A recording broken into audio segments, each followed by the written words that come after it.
The investigation in Chatsworth is particularly troubling to the state agency whose job is to prevent child abuse. Cases of child abuse that some say slipped through the cracks have focused attention on the Georgia Department of Child and Family Services, the agency that came under fire after we profiled a couple of child abuse cases in North Georgia.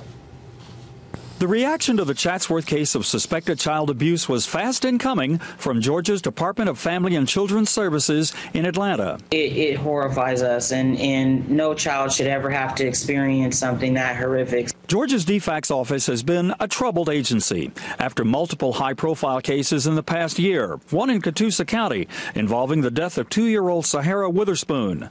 That case, as well as a new head of DFACS, did lead to some temporary changes. We've made some immediate changes to training. I felt like we were, in some of the high-profile cases, missing medical evidence that we needed. But still, questions remain. Although police say DFACS investigated the case in Chatsworth, that case was closed back in June.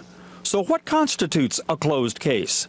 That's the question we put to the agency's Deputy Director of Child Welfare in a Skype interview. You know, in terms of answering that question very specifically, I'd be unable to do that because each case is different. Mrs. Pryor does say the agency looks at parental capacity to handle problems and the environment the child is in, but she does admit child abuse cases do slip through the cracks.